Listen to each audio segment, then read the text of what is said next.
Good morning. Welcome to Stemley Baptist Church morning service on May the 31st, 2020. Today I want to talk a little bit about house cleaning. We like to keep our houses clean. There's those people who go in and clean out closets. And I can tell you all up front, I'm not one of them closet cleaners. I believe a closet has its purpose, and that's to store stuff in. So if you were to ever see in any closet that I have stuff in, what you would see is a total mess, because I don't clean it out. I just stuff more stuff in there. But when it comes to a spiritual house cleaning, there's some things that we need to look at, and that's what I want to do today. Our scripture today for the sermon is in Matthew chapter 12, verses 43 through 45. Now, I think that we need to see all of the scripture prior to this. So I'm going to start reading with verse 38, but y'all don't have to turn there. I would encourage you whenever you get a chance to sit down and read the 12th chapter of Matthew. A lot of things in there, some things that are pertinent to the scriptures that we're going to read today that's in the scripture. And we don't need to take anything out of context, so I encourage you to read the whole thing. I'm not trying to take it out of context, but I am trying to take a message that was given to Israel and bring it down to a more personal level to us. So I'm going to start with verse 38. Then certain of the scribes and of the Pharisees answered, saying, Master, we would see a sign from thee. But he answered and said unto them, An evil and adulterous generation seeketh after a sign, and there shall no sign be given to it, but the sign of the prophet Jonas. For as Jonas was 3 days and 3 nights in the whale's belly, so shall the Son of Man be 3 days and 3 nights in the heart of the earth. The men of Nineveh shall rise in judgment with this generation, and shall condemn it, because they repented at the preaching of Jonas, and behold, a greater than Jonas is here. The queen of the south shall rise up in the judgment with this generation, and shall condemn it. For she came from the uttermost parts of the earth to hear the wisdom of Solomon, and behold, a greater than Solomon is here. Now I want to stop right there for just a minute and go back and take a look at what we've just gone over. If you go back into the chapter, or the beginning of the chapter ahead of this, you see the scribes and the Pharisees, and they're making an accusation against Jesus. Jesus has just healed a blind and dumb man. If you read the scriptures, it says, well, let me just read it to you, verse 22. You don't have to turn there, but it says, Then was brought unto him one person with a devil, blind and dumb, and he healed him insomuch that the blind and the dumb both spake and saw. And all the people were amazed and said, Is not this the son of David?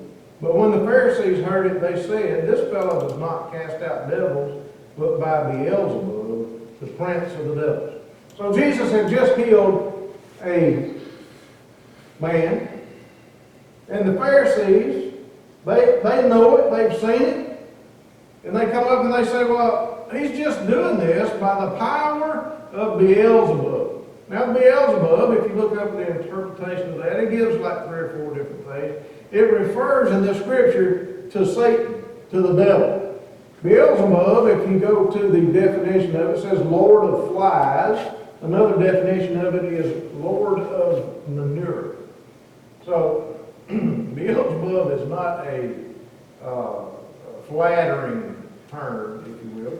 But they said that Jesus is casting out demons. He's healing these people by the power of Beelzebub, by the power of the devil. Now we know, and Jesus goes into his speech about a house divided, how a house divided cannot stand, but it must fall. He goes into the scripture about how, he tells me, if your sons are casting out these devils, by what means are they doing it? If I cast them out by the finger of God. But to get down to the scriptures that we want to look at today, they've seen this, they've had this discussion, Jesus has talked to them, but they're seeking a sign. They want some proof, if you will. Now everybody likes to prove things. The world of science, they take things and they give theories and they try to drum up proof to back up their theories. Well, we're not working with science here, we're working with truth. Jesus is the Son of God.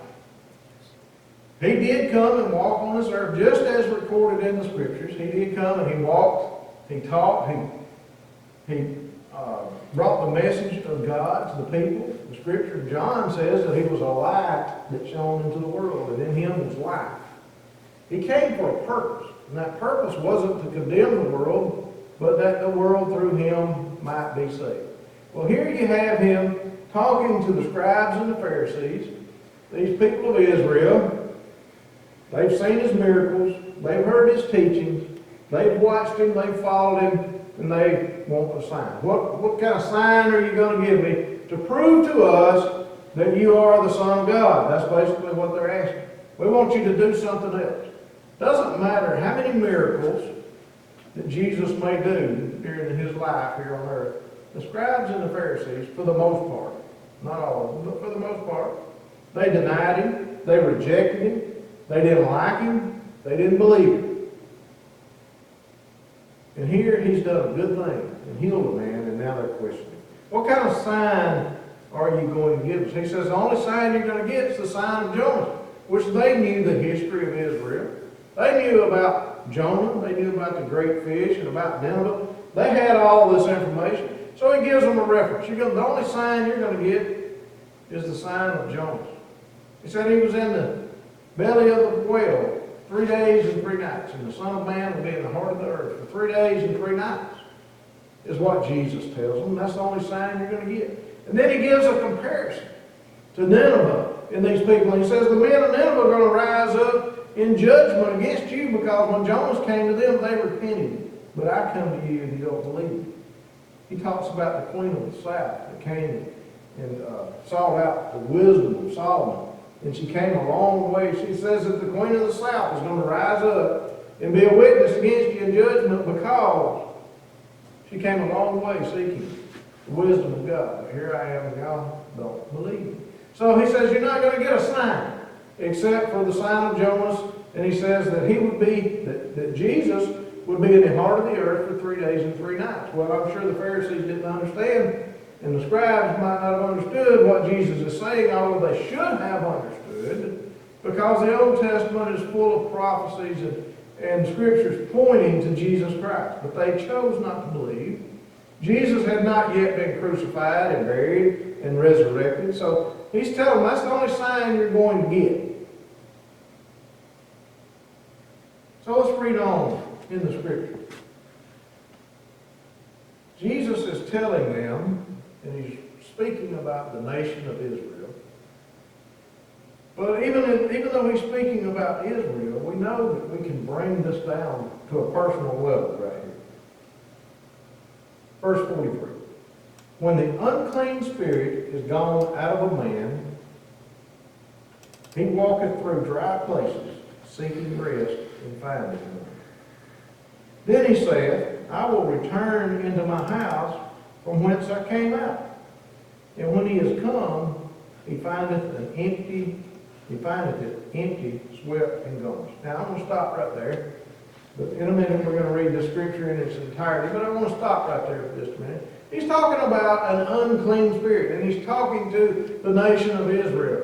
And if you go back and you look at Israel, and you see all the times that they turned away from God, even when they were out in the wilderness, after he had rescued them out of Egypt, led them out of Egypt, took them out in the wilderness for 40 years, and they depended on God, they still done things that they shouldn't do. They still rebelled against God. You had the golden calf that they worshipped when Moses went up on the mountain.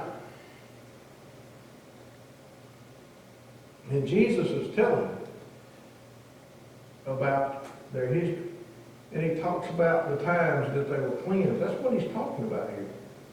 He says, when the unclean spirit is gone out of a man being a house. Now, Israel is a nation, and it's a nation made up of people. Okay? It's not the land that they occupy, it's the people that makes the nation of Israel. So Jesus is talking to them about a nation, but on a personal level. And he says, when the unclean spirit is gone out of a man, and he says, and he walketh, let's see, how did he put it? He walketh through dry places, seeking rest and findeth none. Talking about the unclean spirit. Apparently, these spirits, these devils, they have to have they desire a human body to come into to live. But he says when he's gone out, he walks around in dry places looking for rest. He don't find any, so he says to himself, I will go back to the house from which I came out. Now, I want to stop right there for just a second and make a comparison here. We've all heard the scriptures of the prodigal son. We've heard many messages on the prodigal son. And what happened to the prodigal son, and these are not really go hand in hand, I just want to make an example here. The spirit goes out and he doesn't find any rest, so he goes home. The prodigal son goes out and finds out what a big mistake he has, so he comes home to the father. But the spirit doesn't come home to the father. He comes home to occupy a house that is not his. Now, I've titled this message, Who is in My House? Well, the unclean spirit was in this house. And it said he's gone out. And he's wandering. And he can't find rest. In verse 44 it says, Then he said, I will return into my house from whence I came out. And when he is come, he findeth it empty, swept, and gone. Okay. So he comes back to the house, and the house is cleaned up. I talked about cleaning houses at the beginning of the sermon. Some people clean their house up, their house being themselves. They clean up themselves. They get rid of the things that don't belong. They get rid of the dirty things that they have in their life. They sweep it out. They decorate it up. but in reality, all they've done is gotten rid of the bad, and they have an empty house. They're empty inside. And this is what Jesus is talking about. The Spirit comes back and he finds an empty house. So it says the Spirit goes out and gets 7 other spirits that are worse than himself and brings them and moves in with them. And now the last part of that, the ending of that man is worse than the first. Because now it's not just one spirit, it's 7 spirits. You see, people take and they try to clean their house. They try to clean their lives up. And is it possible to clean our lives up without God? It's possible for us to do some cleaning without God. It's possible for us to realize, and maybe we realize under conviction, but we realize that things in our life are there that shouldn't be there. So we get rid of those things and we decorate it up, and we think that we're doing good works. And we are doing good works, but we're not doing God's work.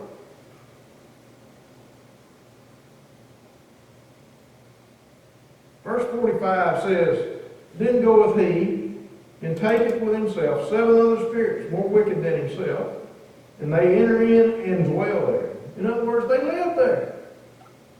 They're permanent residents in that house that has just been cleaned up. And the last state of that man is worse than the first. Even so shall it be also unto this wicked generation. Now, again, he's talking to the nation, talking about a nation. But he uses the word man, and he uses the word house, and he brings it down to a one-person, individual situation. The house was cleansed, but then it was left empty for anybody to move in. Anybody. Now, I have in my notes, the house was swept. It was clean, it was swept, and I have on there decorated. So let's think about that. When we get ourselves all cleaned up and all decorated up to come to the house of the Lord, we're kind of decorated. When we go out into the world, if we put on the front, we're just decorating the outside of the house because they don't know what's on the inside. You say, we don't need to be decorated. We don't need to put on a front that is just an image. We would all like to have a good image, right? A good reputation. But it's not just the image that we portray that matters. What matters is who's living inside the house. Now Jesus is talking to these scribes and Pharisees, and they have lots of religion, and they have lots of laws, and they have lots of rituals, and lots of traditions, and they think that they're good. And they think that their house is full, but it's not full of the Spirit of God. It's just an empty house, full of things. You can take a room and you can fill it full of furniture that looks nice, but if you never use that room, what good is the room? Jesus is saying here, your house is empty. You're spiritually bankrupt. You need to clean the house and let me move in. And you say, well, where does he say that? Where did you find that at? Did you just pull that out of there? No, I didn't pull that out of there. I want you to turn to Revelations chapter 3. I'll give you a minute to get there. And I encourage you to read the book of Revelation. We do not want to take this out of context either. Revelations chapter 3, verse 20. Okay. Revelations chapter 3, verse 20. This is the words of Jesus. He says, Behold, I stand at the door and knock. If any man hear my voice and open the door, I will come in to him and will sup with him and he with me. You see, that's Jesus standing at the door knocking. He wants to come in. Now, of course, we're talking about the church of Laodicea is who he's speaking to here. Well, what's the church made up of? It's made up of people. He says, I stand at the door and knock. Maybe we've cleaned out all the evil. Maybe we've done away with the bad that we can do away with. But we live in an empty house waiting on the evil to move back in. And Jesus says, I'm standing at the door knocking. If you'll open the door, I'll come in and I'll live with you. And I'll be there with you. Well, guess what?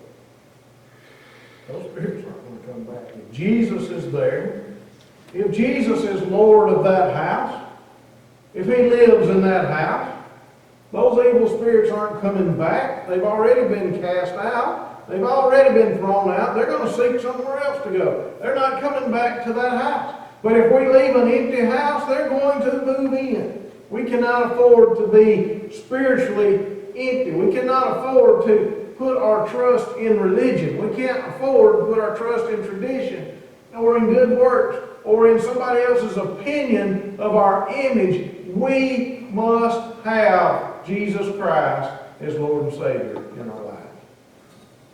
Or else a clean house does you no good. So how do I clean my house? Well, first things first. First thing we have to do is recognize we need a house cleaning. Now, Jesus in Revelation is talking to the church. I want you to understand that. He's talking to the church of Laodicea. Listen, verse 15 of that chapter says, I know thy works, that thou art neither cold nor hot. I would there were cold or hot. So then, because thou art lukewarm and neither cold nor hot, I will spew you out of my mouth. He goes on to talk about their riches and how they think they're rich. Let me tell you, the only way you're going to be rich here on earth with the riches that count is through Jesus Christ. And if we know we need the cleansing, if we know we need the riches of Christ, and He stands at the door and knocks, then who's going to make the difference? It has to be the person. We have to open the door. We have to invite it in. He has to live there. So yes, how do we do it? Here's how we do it. When you know that your house is not in order and it needs cleansing, you turn to God and you ask God to cleanse your house. You say, well, I don't know God. I'm not a believer. I'm not a Christian. Well, then the first thing you need to do is you need to turn to God and ask for forgiveness.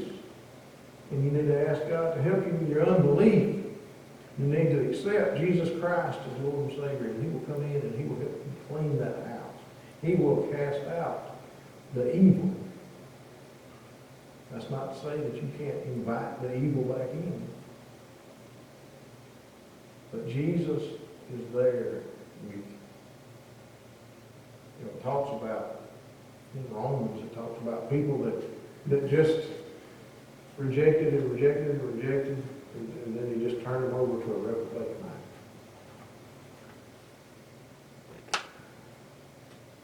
The only thing that we want Jesus to do is to come in and be Lord of our house. Forgive us of our sins, save our soul. We don't need all the stuff that the world has to offer. We don't need all of the temptation that the world puts in front of us.